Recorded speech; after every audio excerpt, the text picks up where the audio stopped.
Bonjour, c'est l'heure de votre journal. Très heureuse de vous retrouver sur 8 Mont Blanc. Nous sommes le mardi 20 septembre 2016. Aujourd'hui, dans l'actualité, elles étaient toutes en grève. Les infirmières libérales savoyardes qui travaillent en zone de montagne n'ont pas fait de visite à leurs patients aujourd'hui. Elles dénoncent la baisse de leurs frais kilométriques auprès de la Caisse de primaire d'assurance maladie. Nous ferons le point. Et puis, pas besoin d'indemnité kilométrique pour se déplacer au cœur de Chambéry. De nouveaux engins circulent dans les rues de la capitale savoyarde depuis quelques jours. Découverte des vélobules à la fin de ce journal. C'est donc une première en France. Les infirmières libérales en zone de montagne et plus particulièrement en Savoie sont en grève. Elles ont décidé de ne plus assurer les soins à domicile. Elles dénoncent la remise en cause de leurs indemnités kilométriques par la CPAM de Savoie. Élus et populations se sont mobilisés à leur côté aujourd'hui. On fait le point sur ce dossier avec Pauline Corso.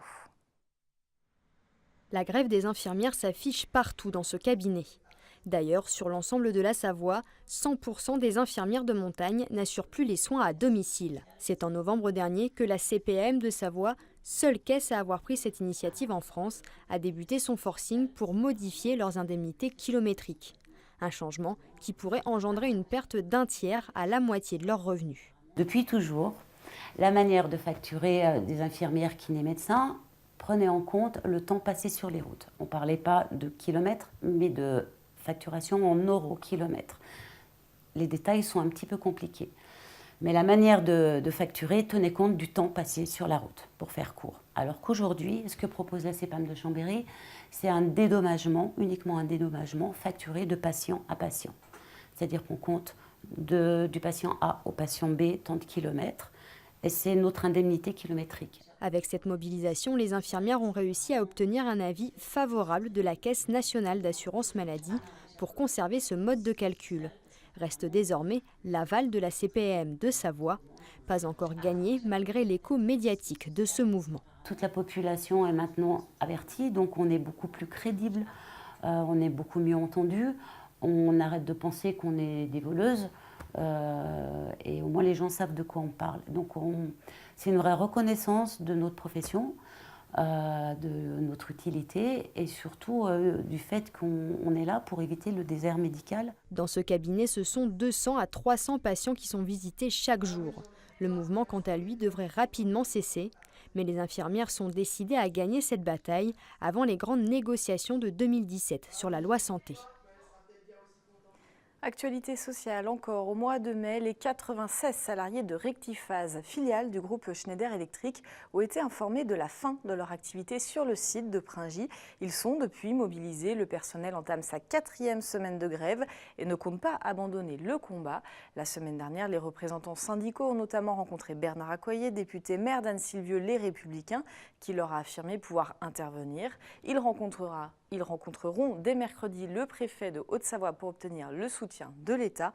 On écoute Denis Bondon, délégué syndical CGT, au micro d'Olivia Boisson. La direction a donc stoppé les négociations et présentera un accord ce mercredi 21 septembre après-midi, une séance de relecture, et elle présentera également un deuxième accord en cas de décision unilatérale, c'est-à-dire sans signature. Ce seraient des propositions qui seraient à minima. Voilà, ce qui revient en fait à faire du chantage, ce que nous n'acceptons absolument pas.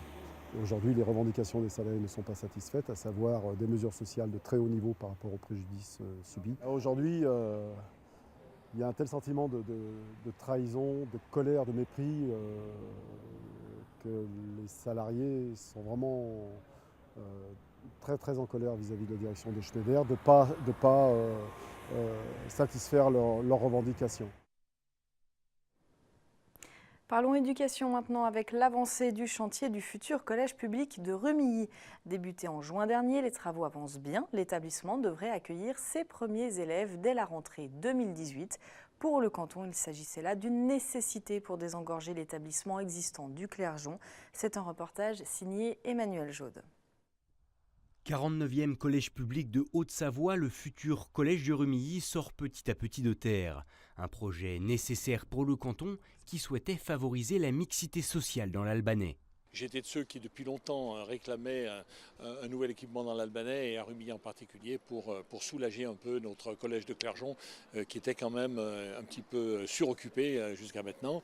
Donc on est très heureux de cet équipement. Et puis alors en matière de qualité de la construction, c'est quelque chose aussi qui est très important puisque la Rumilly, j'ai beaucoup milité pour la création de ce fameux pôle bois et il participe pleinement à la construction de ce collège. Avec une démographie en constante évolution, les collèges du secteur arrivaient à saturation. C'est donc logiquement que le département a répondu aux attentes des élus locaux en investissant plus de 20 millions d'euros sur le seul collège, auxquels se sont ajoutés près de 5 millions d'euros de la communauté de communes pour la construction du gymnase et de son mur d'escalade. Après avoir construit le dernier collège, celui de Poisy, il fallait qu'on revienne dans ce secteur. Nous nous sommes posés ici, je pense que c'est la meilleure des formules. Et en plus de ça, cette localisation va nous permettre d'avoir une politique de mixité sociale en matière de recrutement et de régler la carte scolaire de cette partie du département avec ce 49e collège.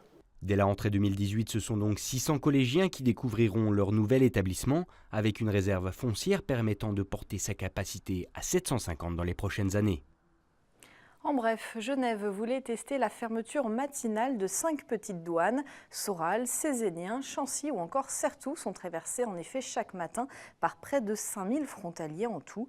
Les riverains n'en peuvent plus, elles sont actuellement fermées jusqu'à 5 heures. Genève voulait prolonger jusqu'à 8h30, mais devant la mobilisation des élus français, le canton a fait marche arrière. Il étudie d'autres pistes pour limiter le trafic à la frontière dans les petits villages.